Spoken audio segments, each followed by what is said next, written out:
그 시계 우리 아버지 거랑 똑같은데요. 설렁탕집 아르바이트생의 말 한마디에 수백억 자산가 여회장의 손이 떨렸습니다. 24년 전 세상에 단 2개뿐이던 시계. 그 시계를 가진 청년이 지금 내 앞에 있다면 그 아이는 대체 누구일까요? 평범한 점심시간에 밝혀진 놀라운 진실, 그리고 한 여자의 가슴에 묻어둔 24년의 비밀이 드러납니다. 끝까지 시청하세요. 이 이야기는 가족이라는 이름의 기적이 어떻게 한 사람의 인생을 바꾸는지 보여줄 것입니다. 안녕하세요. 저는 하경이라고 합니다. 서울에서 호텔 사업개발팀 이사로 일하고 있어요.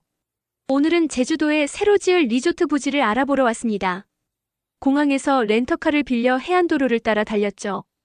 차창 밖으로 펼쳐진 푸른 바다가 눈부셨어요. 하지만 그 아름다움이 제 마음까지 밝게 해주지는 못했습니다. 요즘 들어 자꾸 이상한 꿈을 꿔요. 파도 소리와 함께 누군가 제 이름을 부르는 꿈이었습니다. 하경아, 하경아. 그 목소리가 너무나 또렷해서 잠에서 깨고 나면 한동안 멍하니 앉아있곤 했죠. 남편은 그냥 스트레스라고 했습니다. 요즘 프로젝트가 많아서 그런 거라고요. 아마 그 말이 맞을 거예요. 실제로 저는 이번 제주 프로젝트를 성공시켜야 하는 입장이었거든요. 점심때가 되어 내비게이션이 안내하는 대로 작은 포구 마을에 들어섰습니다. 부지 후보 중 하나가 이 근처였어요. 골목길을 지나자 해녀식당이라는 낡은 간판이 보였습니다. 물때를 알리는 칠판과 태우 그림이 그려진 유리문이 정겨웠죠. 문을 열고 들어서니 된장찌개 끓는 냄새가 코끝을 자극했어요. 어서 오세요. 주방에서 60대쯤 되어 보이는 여자분이 고개를 내밀었습니다. 검게 그을린 얼굴에 주름이 깊었지만 눈빛만큼은 또렷했어요. 여기 앉으세요. 뭐 드릴까요? 성게미역국이랑 보말죽 주세요. 네, 금방 나갑니다. 식당 안은 한산했습니다. 구석 테이블에 현지인으로 보이는 할아버지 한 분이 소주잔을 기울이고 계셨어요. 벽에는 오래된 사진들이 빼곡히 붙어 있었습니다. 해녀들이 물질하는 사진, 아이들이 바닷가에서 뛰노는 사진. 그런데 그때였습니다. 주방 선반 위에 놓인 작은 상자가 눈에 들어왔어요. 나무 상자 뚜껑이 반쯤 열려 있었고 그 안에서 무언가 은은하게 빛나고 있었죠. 저도 모르게 자리에서 일어났습니다. 다리가 저절로 움직이는 것 같았어요. 주방 쪽으로 몇 걸음 다가가자 그게 목걸이라는 걸 알 수 있었습니다. 청옥색 돌이 박힌 오래된 은목걸이였어요. 그 순간 심장이 멎는 것 같았습니다. 손이 저절로 가슴팍으로 올라갔어요. 숨을 쉴 수가 없었죠. 머릿속이 하얗게 비는 동시에 무언가가 폭포처럼 쏟아져 들어왔습니다. 파도 소리, 웃음소리, 그리고 따뜻한 손의 온기. 고객님 괜찮으세요? 식당 주인이 놀란 목소리로 물었습니다. 그제야 정신을 차렸어요. 제가 주방 앞까지 와 있다는 걸 깨달았죠. 아, 죄송해요. 저기 저 목걸이가. 말끝이 흐려졌습니다. 뭐라고 설명해야 할지 몰랐거든요. 아, 이거요? 주인이 상자를 내려 목걸이를 꺼내 들었습니다. 형광등 불빛 아래서 청옥색 돌이 신비롭게 빛났어요. 우리 딸 거였는데. 수호라고 하는데요. 수호. 그 이름을 듣는 순간 또다시 가슴이 쿵 내려앉았습니다. 어릴 때 잃어버렸다가 몇 년 전에 마을 할아버지가 찾아다 주셨어요. 바닷가 돌틈에 끼어 있었대요. 주인은 목걸이를 소중히 쓰다듬었습니다. 근데 고객님 정말 괜찮으세요? 얼굴이 창백하신데. 네, 괜찮아요. 거짓말이었습니다. 전혀 괜찮지 않았어요. 자리로 돌아와 앉았지만 음식 맛을 느낄 수가 없었습니다. 숟가락을 들었다 놓기를 반복했죠. 자꾸만 그 목걸이가 눈앞에 어른거렸어요. 왜 저렇게 가슴이 아플까? 왜 저 목걸이를 보는 순간 눈물이 날 것 같았을까? 저는 그 목걸이를 본 적이 없습니다. 수호라는 이름도 처음 들었어요. 그런데 이상하게도 모든 게 낯설지 않았습니다. 식사를 마치고 계산하면서 다시 한번 물었어요. 그 수호라는 분은 지금 어디 계세요? 글쎄요. 서울에서 일한다고 했는데 연락이 뜸해서요. 요즘 젊은 것들이 다 그렇잖아요. 주인은 쓸쓸하게 웃었습니다. 밖으로 나왔습니다. 따가운 햇살이 얼굴을 쳤어요. 차에 타서도 한참을 멍하니 앉아 있었죠. 핸드백에서 거울을 꺼내 제 얼굴을 들여다봤습니다. 38배 평범한 여자. 남편과 안정적인 삶을 사는 평범한 직장인. 그런데 왜 지금 이렇게 불안할까요? 왜 제 인생에서 무언가 중요한 걸 잃어버린 것 같은 기분이 들까요? 시동을 걸었습니다. 다음 부지로 가봐야 했어요. 일정은 빼곡했거든요. 하지만 100m 너머로 보이는 해녀 식당을 떠날 수가 없었습니다. 마치 그곳에 제가 꼭 알아야 할 무언가가 남아있는 것만 같았죠. 엑셀을 밟았습니다. 차는 천천히 앞으로 나아갔어요. 그런데 이상했습니다. 앞으로 갈수록 뒤에 무언가를 두고 오는 것 같은 느낌이 들었어요. 아주 오래전부터 찾고 있던 무언가를. 서울로 돌아온 뒤로 일주일이 지났습니다. 하지만 저는 여전히 그 목걸이를 잊을 수가 없었어요. 회의 중에도 보고서를 작성하면서도 자꾸 그 청옥색 빛이 떠올랐습니다. 수호라는 이름이 귓가에 맴돌았죠. 그래서 결심했어요.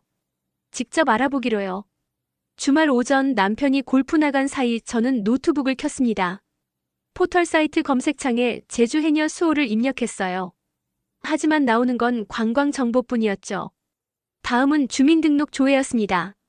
회사에서 사용하는 업무용 계정으로 접속했어요.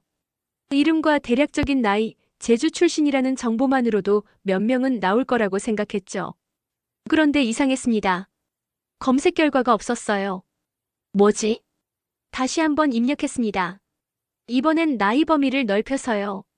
그래도 마찬가지였어요. 수호라는 이름을 가진 사람이 그 지역에 등록되어 있지 않았습니다. 혹시 몰라 출생신고 기록도 검색해봤어요. 회사 법무팀에서 부동산 소유자 조회할 때 쓰는 경로였죠. 하지만 거기에도 없었습니다. 마치 그 사람이 처음부터 존재하지 않았던 것처럼요. 말이 안 돼. 혼잣말이 나왔습니다. 식당 주인은 분명 딸이라고 했어요. 수호라고 서울에서 일한다고 했죠. 그럼 주민등록이 없을 리가 없잖아요. 월요일 아침 회사에 출근해서 곧바로 법무팀 이수진 과장에게 전화를 걸었습니다. 수진 씨, 잠깐 부탁 하나만 들어줄래요? 네, 이사님. 무슨 일이세요? 개인적인 건데요. 사람 하나 찾아줄 수 있어요? 이름이랑 대략적인 지역은 아는데. 수진 씨는 흔쾌히 알겠다고 했습니다. 믿을 만한 후배였거든요. 이틀 뒤 수진 씨가 제 사무실로 찾아왔어요. 표정이 묘했습니다. 이사님, 이거 좀 이상한데요. 왜요? 출생신고 기록이 아예 없어요. 주민등록 전산망에도 안 떠요. 그럴 리가 없는데. 혹시 다른 이름으로 등록됐을 수도 있지 않을까요? 그것도 다 찾아봤어요. 그 시기에 그 지역에서 태어난 여자아이 기록을 전부 확인했는데 해당 사항이 없었어요. 수진 씨가 서류 몇 장을 건넸습니다. 그리고 이사님, 더 이상한 건요. 뭔데요? 이 조회 기록이 상급자 보안 등급으로 묶여 있더라고요. 제가 접근하려고 하니까 권한 없음이 떴어요. 심장이 쿵 내려앉았습니다. 보안 등급이요? 네. 일반인 정보 조회에 보안이 걸려 있다는 건 좀 이상하죠. 보통은 증인보호 프로그램이나 특수 케이스에만 그런 조치를 하거든요. 수진 씨의 말이 끝나기도 전에 제 휴대폰이 울렸습니다. 비서실에서 걸려온 전화였어요. 하경 이사님, 부회장님께서 지금 당장 올라오시래요. 부회장실. 저는 그곳에 1년에 한두 번 정도밖에 가지 않습니다. 그것도 중요한 프로젝트 보고 때문이었죠. 엘리베이터를 타고 최상층으로 올라갔어요. 가슴이 두근거렸습니다. 무슨 일인지 짐작이 갔거든요. 비서가 문을 열어줬습니다. 부회장 사무실은 넓고 조용했어요. 통유리 너머로 서울 시내가 한눈에 내려다 보였죠. 책상 앞에 앉은 부회장은 60대 중반의 단정한 신사였습니다. 회색 양복에 금태 안경을 쓰고 있었어요. 앉게. 목소리는 낮고 차가웠습니다. 저는 조심스럽게 의자에 앉았어요. 부회장은 한참 동안 저를 바라보기만 했습니다. 그 시선이 날카로웠어요. 마치 속을 꿰뚫어 보는 것 같았죠. 하경 이사. 자네 요즘 뭘 조사하고 있나? 죄송하지만 무슨 말씀이신지. 시침이 떼지 말게. 법무팀 통해서 누군가를 찾고 있다는 보고를 받았어. 가슴이 철렁 내려앉았습니다. 개인적인 일입니다. 업무와는 상관없어요. 개인적인 일? 부회장이 비웃듯 웃었습니다. 제주도 해녀 식당에 다녀온 것도 개인적인 일인가? 수호라는 이름을 검색한 것도? 온몸에 소름이 돋았어요. 어떻게 알았을까? 아니, 왜 부회장이 이걸 알고 있을까? 부회장님, 대체 무슨... 그만두게. 목소리가 한층 낮아졌습니다. 과거를 파헤치지 말라는 말일세. 자네한테도 누구한테도 좋을 게 없어. 무슨 과거 말씀이세요? 저는 그냥... 하경 이사. 부회장이 책상을 손가락으로 톡톡 두드렸습니다. 자네는 지금 좋은 자리에 있어. 유망한 커리어, 안정적인 가정. 그걸 지키고 싶지 않나? 협박이었습니다. 노골적인 협박이었어요. 이건 경고일세. 더 이상 그 일에 관여하지 말게. 알아서는 안 될 것들이 있어. 하지만 나가보게. 더 이상 말할 기회조차 주지 않았습니다. 사무실을 나와 복도를 걸으면서 다리가 후들거렸어요.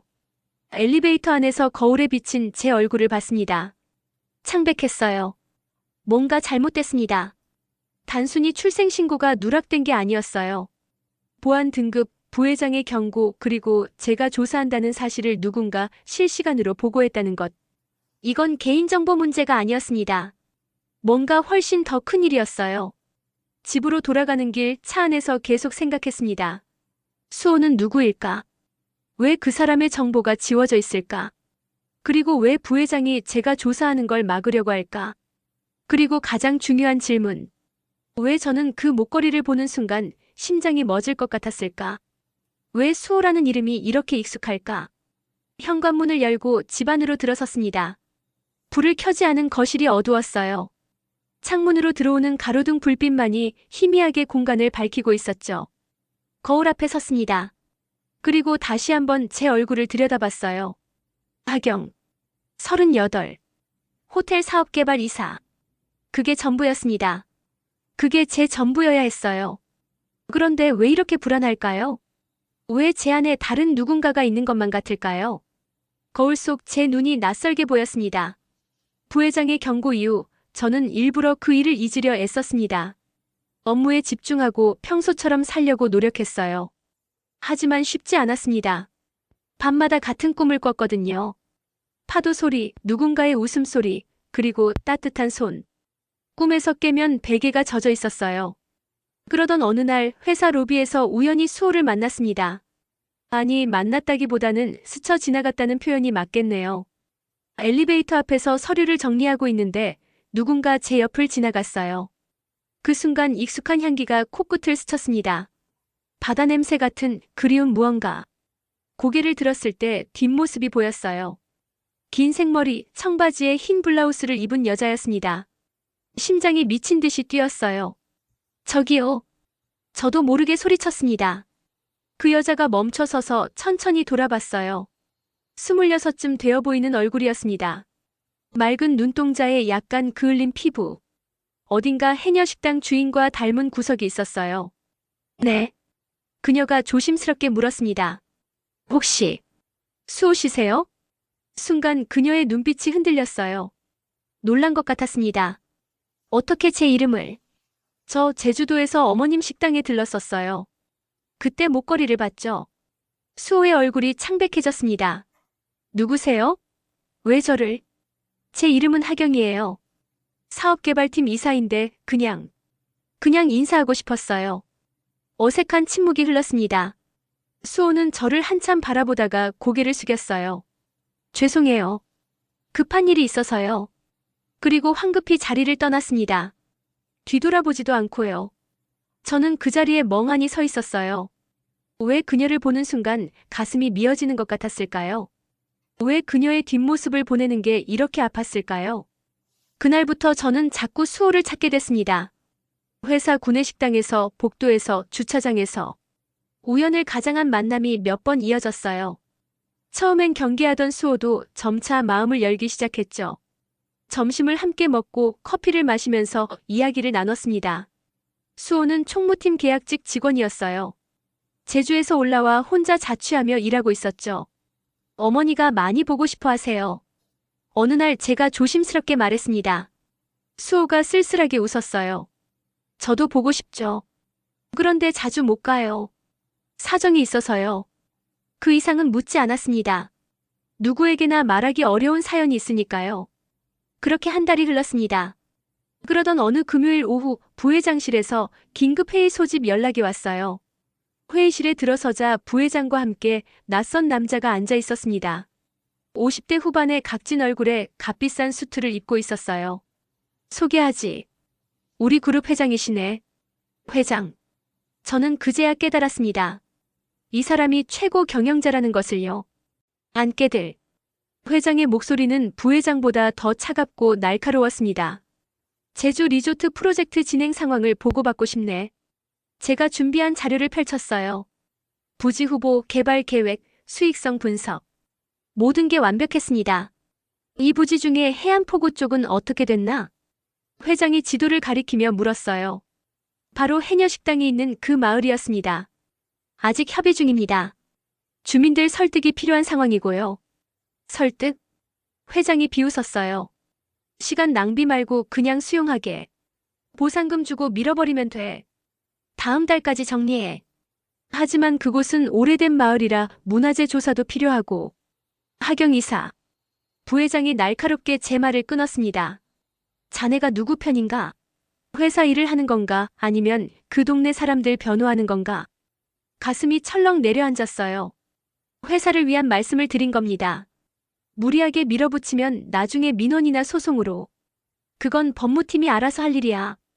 자네는 그냥 일정대로 진행하면 돼. 회장이 서류를 덮으며 말했습니다. 다음 주부터 철거 공고 들어간다. 이해 있나? 없다고 해야 했습니다. 그게 맞았어요. 저는 회사 임원이었고 회사의 이익을 위해 일해야 했으니까요. 하지만 입이 열리지 않았습니다. 해녀식당 주인의 얼굴이 떠올랐어요. 벽에 빼곡히 붙어있던 오래된 사진들. 그리고 수호의 목걸이. 이사님? 부회장이 차갑게 물었습니다. 있습니다. 제 목소리가 회의실에 울렸어요. 순간 실내 온도가 급격히 떨어지는 것 같았습니다. 뭐라고? 다시 한번 검토가 필요하다고 생각합니다. 그 마을은 역사적 가치가 있고 무엇보다 주민들의 삶의 터전이에요. 좀 더 신중하게. 하경 이사. 정신 차리게. 회장이 책상을 손바닥으로 쳤습니다. 자네 지금 회사 방침에 반대하는 건가? 그럼 이 프로젝트에서 빠지게. 하지만 나가보게. 당장. 더 이상 말할 수 없었습니다. 회의실을 나왔어요. 복도는 텅 비어 있었고 제 구두 소리만 쓸쓸하게 울렸습니다. 사무실로 돌아오니 동료들의 시선이 따가웠어요. 벌써 소문이 퍼진 것 같았습니다. 회장에게 대든 이사가 있다는 소문이요. 핸드폰이 울렸습니다. 수호였어요. 의사님, 저 지금 어머니한테 연락 받았어요. 마을에 철거 공고가 붙었대요. 이게 무슨... 목소리가 떨리고 있었습니다. 수호 씨. 의사님이 담당하시는 프로젝트라고 들었어요. 제발 도와주세요. 우리 어머니 식당은 돌아가신 아버지가 평생 일하신 곳이에요. 거기 없으면 어머니는... 전화기 너머로 흐느끼는 소리가 들렸습니다. 제가 해볼게요. 하지만 무슨 수로요? 저는 이미 회장에게 찍혔어요. 프로젝트에서 배제될 위기에 처했죠. 이 상황에서 제가 할 수 있는 게 뭐가 있을까요? 퇴근 시간이 됐습니다. 동료들이 하나둘 자리를 떠났어요. 저를 향한 동정 어린 시선 혹은 무관심한 표정들.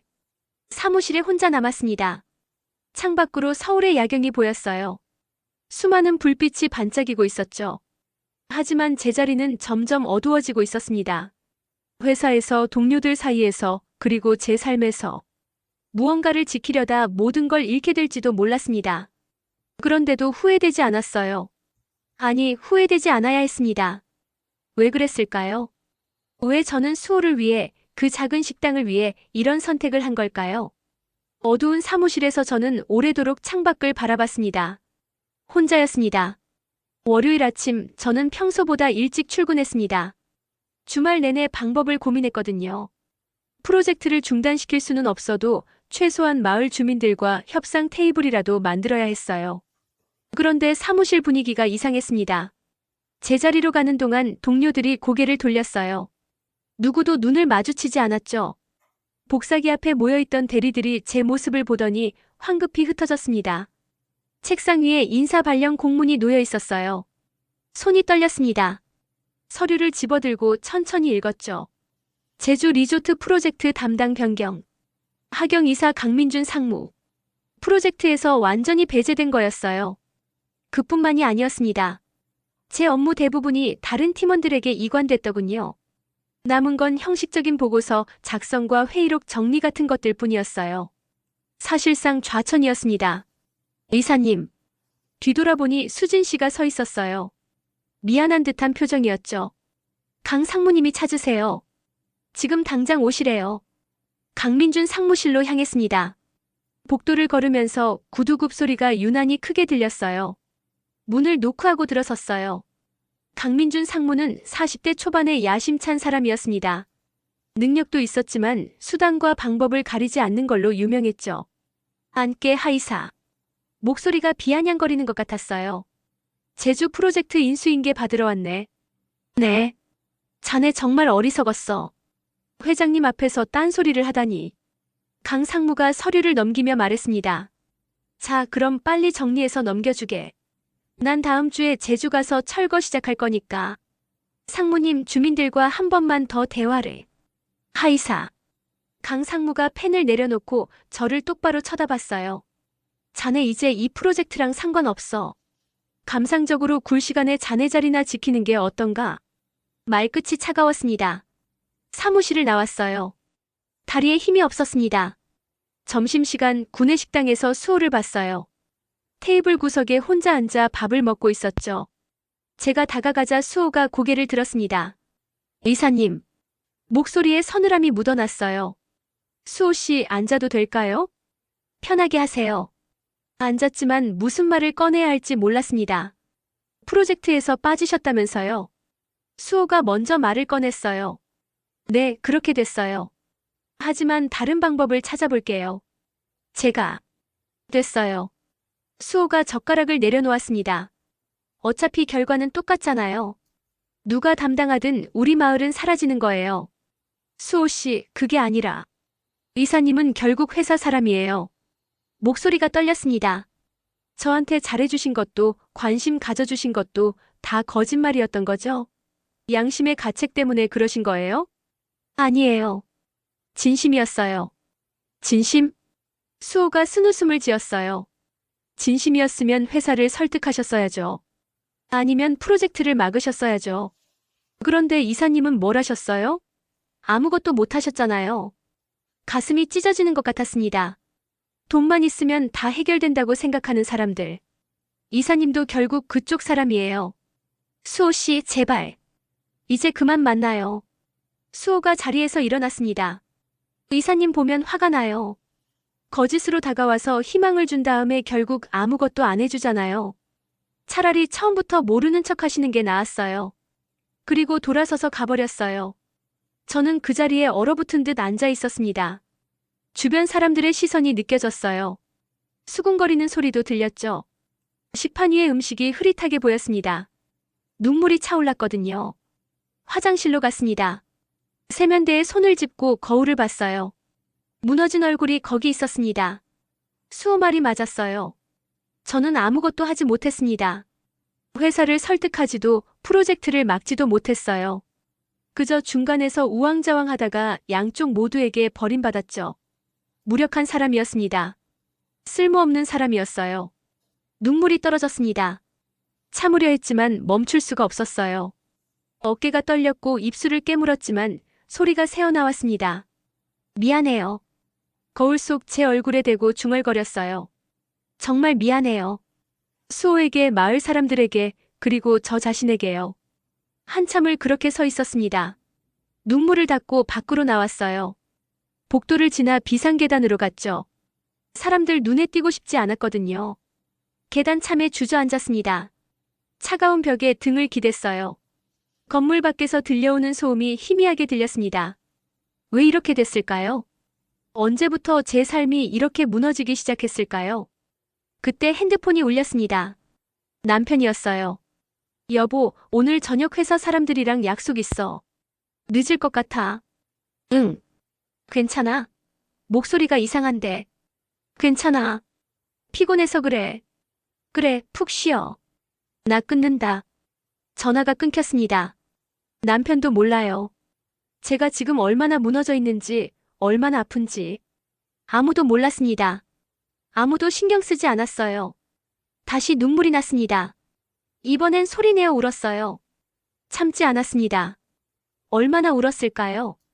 눈물이 마르고 나서야 고개를 들었어요. 비상구 창문으로 하늘이 보였습니다. 구름 한 점 없는 파란 하늘이었죠. 그 순간 문득 깨달았어요. 이대로 무너져 있을 수는 없다는 걸요. 수호의 말이 맞았습니다. 저는 아무것도 하지 못했어요. 하지만 그게 끝은 아니었습니다. 아직 포기하지 않았어요. 아직 할 수 있는 게 남아 있었습니다. 천천히 일어섰습니다. 다리가 후들거렸지만 참았어요. 세면대로 가서 찬물로 얼굴을 씻었습니다.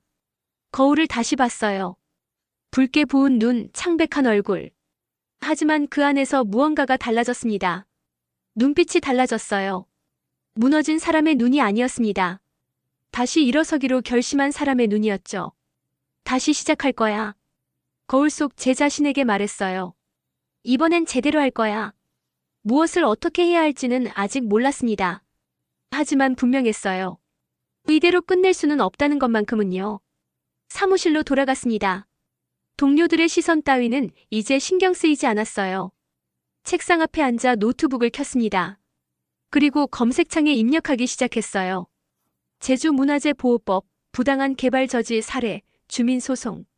싸워야 했습니다. 제대로 싸워야 했어요. 이번엔 절대 물러서지 않을 겁니다. 그날 밤 집으로 돌아와 침대에 누웠습니다. 하지만 잠이 오지 않았어요. 천장을 바라보며 수호의 얼굴을 떠올렸습니다. 그 차가운 눈빛, 떨리는 목소리. 그리고 갑자기 머릿속이 하얘졌어요. 어지러웠습니다. 눈을 감자 무언가가 밀려 들어왔어요. 기억이었습니다. 아니, 기억이라고 부르기엔 너무 생생한 장면이었죠. 24년 전, 24살의 제가 보였습니다. 병원 침대에 누워있는 젊은 여자. 창백한 얼굴에 눈물이 흐르고 있었어요. 그게 저였습니다. 사산입니다. 의사의 목소리가 차갑게 울렸어요. 아기는 살릴 수 없었습니다. 아니에요. 거짓말이었어요. 침대 옆에 서 있던 나이든 남자가 보였습니다. 지금의 부회장이었죠. 그때는 상무였던 그가 차가운 눈으로 저를 내려다보고 있었습니다. 이게 최선이야, 하경 씨. 자네 앞날을 위해서. 제 아기를. 없던 일이야. 출생신고도 안 했어. 기록도 없어. 누구도 모를 거야. 그의 손에 서류 봉투가 들려 있었어요. 이건 입사계약서야. 오늘부터 자네는 우리 회사 정규직이야. 좋은 미래가 기다리고 있어. 저는 고개를 돌렸습니다. 아무 말도 할 수 없었어요. 복도 저편에서 아기 우는 소리가 들렸습니다. 제 아기였어요. 제 딸이었죠. 하지만 저는 일어서지 못했습니다. 쫓아가지 못했어요. 간호사들이 아기를 데리고 사라졌습니다. 어디론가 영영 돌아오지 못할 곳으로. 좋은 선택이야. 부회장이 만족스럽게 웃었어요. 이 일은 있게. 새로운 삶을 살아. 눈을 떴습니다. 침실 천장이 보였어요. 온몸이 땀으로 젖어 있었습니다. 심장이 미친 듯이 뛰었어요. 기억이었습니다. 진짜 기억이었어요. 24살 미혼모였던 저. 회사에 입사하고 싶어서 성공하고 싶어서 아기를 포기했던 저. 그리고 그 아기가 수호. 이름이 입 밖으로 흘러나왔습니다. 제 딸이었어요. 24년 전 제가 버린 아기가 수호였습니다. 부회장이 제주도 해녀에게 보냈던 거예요. 출생신고도 하지 않은 채 존재하지 않는 아이로 만들어서. 가슴이 찢어지는 것 같았습니다. 침대에서 일어나 거실로 나갔어요. 다리가 후들거렸지만 참았습니다. 소파에 주저앉았어요. 온몸이 떨렸습니다. 제가 성공했다고 믿었던 모든 것들. 의사 자리, 안정적인 삶, 남들이 부러워하는 커리어. 그 모든 게 제 아이를 버린 대가였습니다. 눈물이 흘렀어요. 이번엔 소리 없이, 끝없이 흘러내렸죠. 미안해. 중얼거렸습니다. 24살 어리고 겁 많았던 저는 아기보다 미래를 선택했어요. 엄마가 되는 것보다 성공하는 걸 택했죠. 그리고 24년 동안 잊고 살았습니다. 아니, 잊으려고 애썼어요. 이제야 알겠어요. 밤마다 꾸던 꿈, 파도 소리, 누군가 부르는 목소리. 그게 수호였습니다. 제 딸이 저를 부르고 있었던 거예요. 목걸이를 본 순간 심장이 멎었던 이유도요. 새벽 공기가 차가웠습니다. 창문을 열었어요. 서울의 불빛들이 반짝이고 있었죠. 저 불빛 아래 어딘가에 수호가 있었습니다. 제가 버렸던 딸이, 이제는 저를 증오하는 딸이. 다시 소파에 앉았어요. 손을 가슴에 얹었습니다. 심장이 아팠어요. 하지만 이제 알았습니다. 제가 무엇을 해야 하는지요. 단순히 마을을 지키는 게 아니었어요. 프로젝트를 막는 것만으로도 부족했죠. 제가 해야 할 일은 속죄였습니다. 24년 전 저지른 죄를 갚는 거였어요. 딸에게 돌아가는 것. 비록 늦었지만, 비록 거부당할지라도 이번엔 절대 도망치지 않을 겁니다. 창밖 하늘이 서서히 밝아오고 있었어요. 새로운 날이 시작되고 있었습니다. 그리고 저도 새로운 싸움을 시작할 준비가 됐습니다. 이번엔 제대로 끝까지. 새벽 5시, 저는 노트북 앞에 앉아 있었습니다. 밤새 자료를 찾았어요. 24년 전 제가 입원했던 병원 기록, 당시 의료진 명단, 그리고 부회장의 행적. 하나씩 퍼즐이 맞춰지고 있었습니다. 그때 이메일 알림이 떴어요.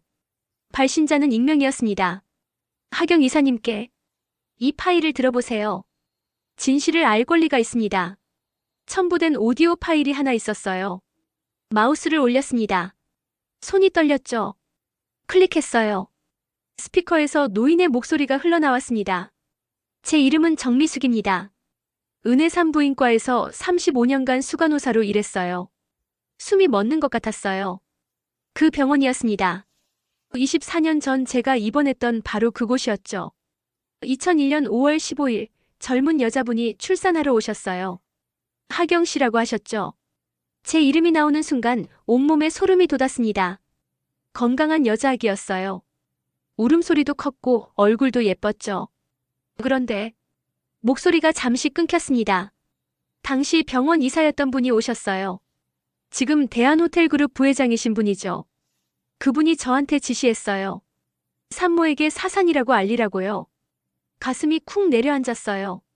아기는 살아있었어요. 멀쩡했어요. 그런데 저는 그분 말대로 했습니다. 산모에게 거짓말을 했어요. 정미숙의 목소리가 떨렸습니다. 그분이 아기를 데리고 갔어요. 출생신고도 하지 말라고 했죠. 모든 기록을 지우라고 했습니다. 제가 그렇게 했어요. 침묵이 흘렀어요. 그 아이가 어디로 갔는지 알아요. 제주도예요. 그분 친구가 운영하는 해녀 공동체에 보냈대요. 그곳에서 아이를 키우게 했죠. 수호였습니다. 제 딸이었어요. 평생 양심의 가책에 시달렸어요. 밤마다 그 아기 울음소리가 들렸죠. 이제 저는 말기 암 환자입니다. 얼마 남지 않았어요. 정미숙이 기침을 했습니다. 죽기 전에 진실을 밝히고 싶었어요. 하경 씨, 미안합니다. 정말 미안해요. 당신 아기는 살아있어요. 그 아이가 수호예요. 오디오가 끝났습니다. 저는 한동안 화면만 바라보고 있었어요. 눈물이 주르륵 흘러내렸습니다. 살아있었어요. 제 아기가 살아있었습니다. 그리고 제가 만난 수호가 바로 그 아이였어요. 떨리는 손으로 오디오 파일을 다시 재생했습니다. 1번, 2번, 3번. 확실히 해야 했거든요. 이게 진짜인지 누군가 조작한 게 아닌지. 하지만 정미숙의 목소리는 진실했어요. 떨림, 후회, 참회. 모든 게 진짜였습니다. 해가 떠올랐습니다. 창밖이 밝아지고 있었어요. 저는 즉시 움직였습니다. 먼저 이메일 발신자를 추적했어요. 익명이었지만 IP를 역추적할 방법은 있었죠. 회사 IT팀에 근무하는 후배에게 부탁했습니다. 1시간 뒤 답이 왔어요. 의사님, 이거 병원 내부 IP예요. 은혜산부인과 행정실에서 보낸 거네요. 진짜였습니다. 다음은 정미숙을 찾는 일이었어요. 병원에 전화를 걸었습니다. 정미숙 수간호사님과 통화하고 싶은데요. 아, 정 선생님은 작년에 퇴직하셨어요. 지금은 요양병원에 계신다고 들었는데. 어느 병원이죠? 서울 성모 요양병원이요. 전화를 끊고 곧바로 택시를 탔습니다. 요양병원은 강남에 있었어요. 도착했을 때 오전 9시였죠. 간호사실에서 정미숙의 병실 번호를 알아냈습니다. 3층 305호였어요. 복도를 걸었습니다. 소독약 냄새가 코를 찔렀어요. 305호 앞에서 멈춰 섰습니다. 심호흡을 하고 문을 열었어요. 병실 안에 마른 노인이 누워 있었습니다. 70대쯤 되어 보였어요. 산소호흡기를 끼고 있었죠.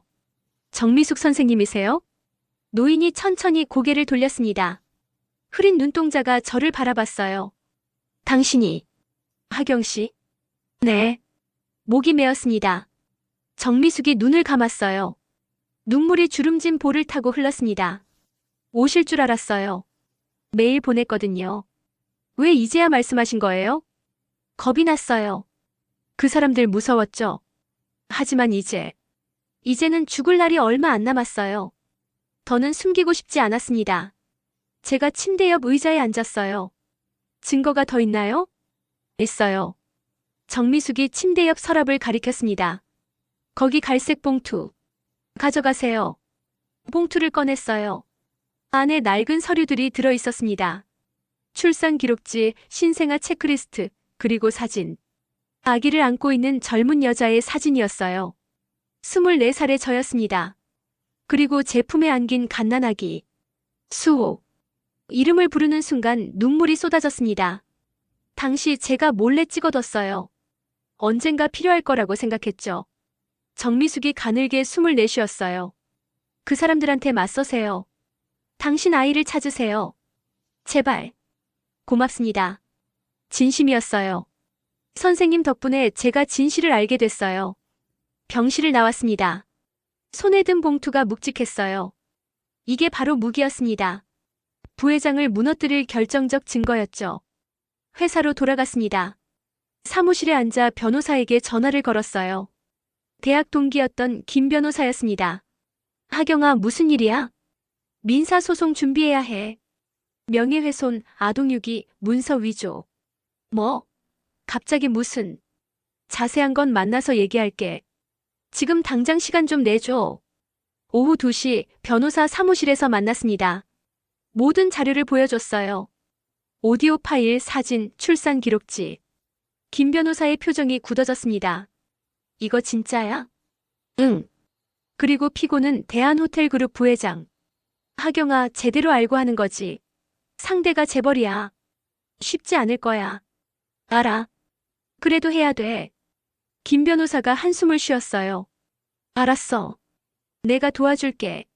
소송 준비하자. 그날 저녁 집으로 돌아가는 길이었습니다. 핸드폰이 울렸어요. 부회장실에서 걸려온 전화였죠. 받지 않았습니다. 다시 울렸어요. 이번엔 회장실이었습니다. 역시 받지 않았어요. 그들이 뭘 원하는지 뻔했거든요. 협박하고 회유하고 입을 막으려 할 게 분명했죠. 하지만 이제 저는 물러서지 않을 겁니다. 증거를 확보했어요. 진실을 알았죠. 그리고 가장 중요한 건 제 딸을 찾았다는 거예요. 이제 싸움이 시작됩니다. 제대로 된 싸움이요. 소송 준비를 시작한 지 일주일이 지났습니다. 김 변호사와 매일 만나 전략을 짰어요. 하지만 그 사이 제주도에서 급한 연락이 왔습니다. 태풍이 오고 있다는 소식이었어요. 의사님, 제주에 태풍특보가 내려졌어요. 우리 마을이 위험해요.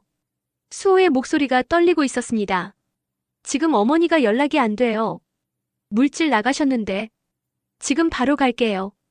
짐을 챙기지도 않고 공항으로 달려갔습니다.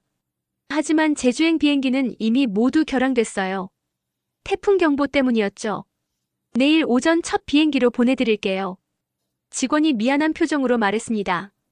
그날 밤은 지옥 같았어요. 뉴스에서는 계속 제주도 상황을 보도하고 있었습니다. 높은 파도, 침수된 마을, 대피하는 주민들. 수호에게 몇 번이나 전화를 걸었지만 받지 않았어요. 통신이 두절된 것 같았습니다. 새벽 5시 공항으로 갔습니다. 첫 비행기는 6시였어요. 탑승구 앞에서 안절부절 못하며 기다렸죠. 비행기가 이륙했습니다. 창밖으로 먹구름이 보였어요. 기체가 심하게 흔들렸습니다. 1시간 뒤 제주공항에 도착했어요. 렌터카를 빌려 곧바로 마을로 향했습니다. 도로는 나뭇가지와 쓰레기로 어질러져 있었어요. 해녀식당 앞에 도착했을 때 이미 많은 사람들이 모여 있었습니다. 구급차도 와 있었어요. 무슨 일이에요? 주민 한 분에게 물었습니다. 해녀 중 한 분이 실종됐어요. 어제 물질 나갔다가 태풍에 휩쓸렸대요. 심장이 철렁 내려앉았습니다. 누구요? 해녀 식당 주인. 수호 어머니요. 다리에 힘이 빠졌어요. 그때 수호가 보였습니다. 방파제 끝에 서서 바다를 바라보고 있었어요. 온몸이 젖어 있었죠. 수호 씨. 달려갔습니다. 수호가 돌아봤어요. 눈이 퉁퉁 부어 있었습니다. 의사님. 어머니는요? 몰라요. 해경이 찾고 있는데.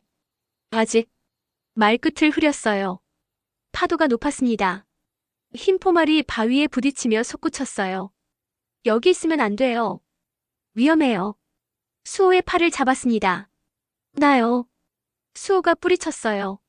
어머니가 저기 있어요. 제가 찾아야 해요. 지금 들어가면 당신도 위험해요. 상관없어요.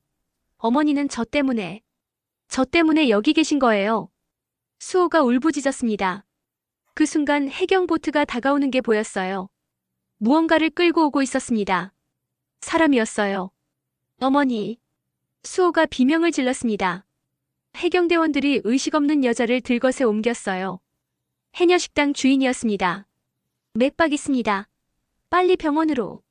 구급대원이 소리쳤어요. 구급차가 출발했습니다. 저와 수호도 함께 탔어요. 차 안에서 응급처치가 이어졌습니다. 산소호흡기를 씌우고 심폐소생술을 했죠. 엄마. 수호가 떨리는 손으로 어머니 손을 잡았어요. 저도 모르게 반대편 손을 잡았습니다. 차갑고 창백한 손이었어요. 제발. 누구에게 하는 기도인지 몰랐습니다. 신에게, 운명에게, 아니면 제 자신에게. 병원에 도착했어요. 응급실로 들어가는 침대를 바라보며 수호가 주저앉았습니다. 괜찮을 거예요. 제가 수호를 일으켰어요. 괜찮을 거예요. 꼭요. 3시간을 기다렸습니다. 응급실 앞 의자에 나란히 앉아서요. 수호는 울지도 않고 가만히 앞만 바라보고 있었어요. 저는 그 옆에서 손을 꼭 잡아줬습니다. 의사가 나왔어요. 보호자분이세요? 수호가 벌떡 일어났습니다. 네. 다행히 의식을 되찾으셨어요. 폐에 물이 많이 찼지만 생명에는 지장 없습니다.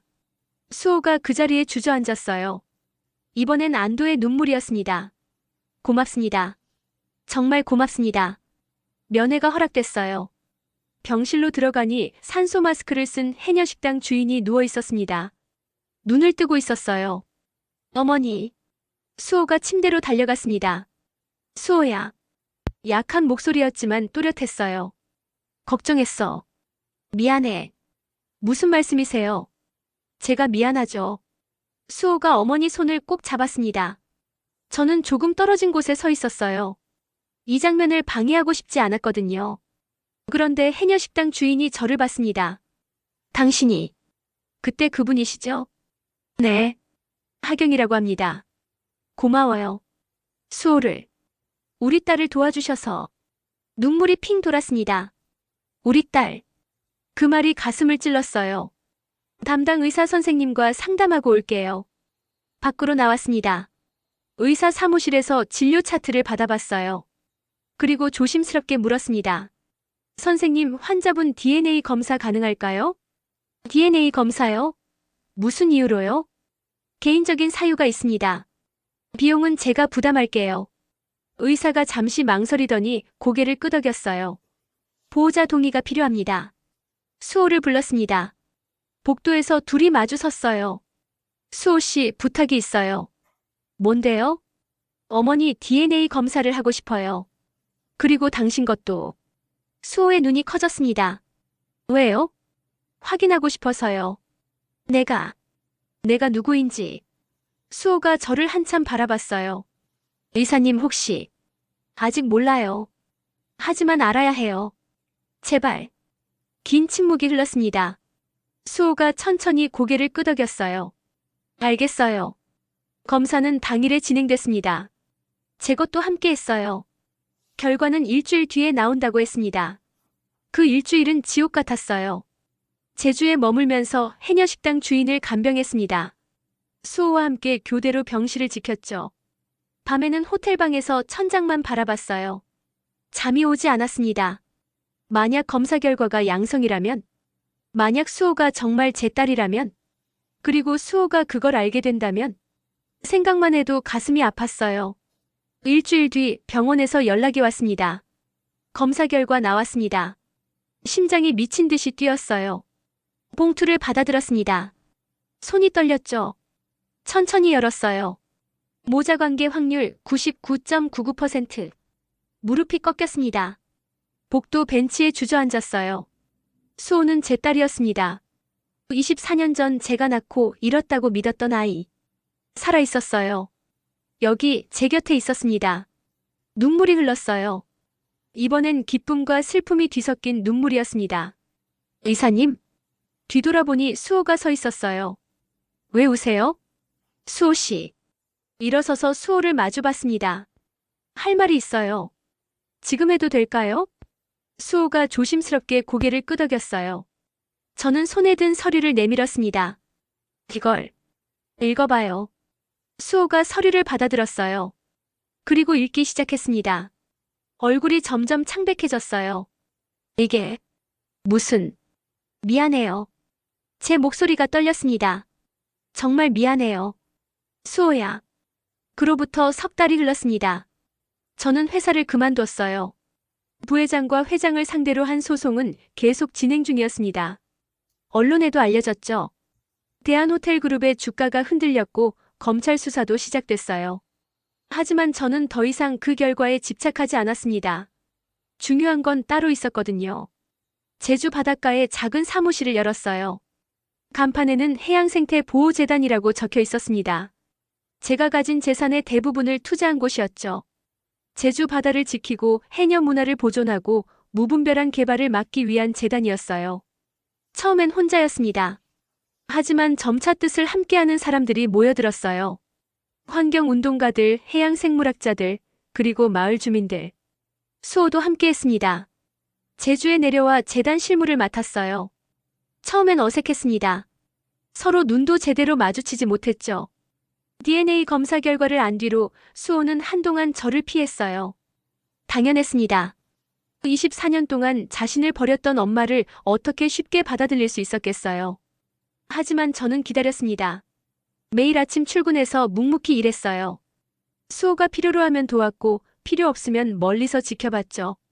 어느 날 저녁이었습니다. 사무실에서 늦게까지 일하고 있는데 수호가 들어왔어요. 아직도 일하세요? 응. 내일 회의 자료 정리하고 있었어. 수호가 제 책상 옆에 섰습니다. 의사님, 하경이라고 불러도 돼. 아직은 어려워요. 수호가 창밖을 바라봤어요. 어두운 바다가 보였습니다. 왜 이렇게까지 하세요? 재산도 다 쏟아붓고 서울 생활도 다 정리하고 속죄하려고. 솔직하게 답했어요. 24년 전에 못했던 걸 지금이라도 하려고. 저는 아직도 잘 모르겠어요. 수호의 목소리가 떨렸습니다. 어떻게 받아들여야 할지. 당신이 제 엄마라는 게 실감이 안 나요. 천천히 해도 돼. 억지로 받아들일 필요 없어. 수호가 저를 돌아봤어요. 눈가에 눈물이 맺혀 있었습니다. 후회하세요? 그때로 돌아갈 수 있다면 다른 선택을 하실 건가요?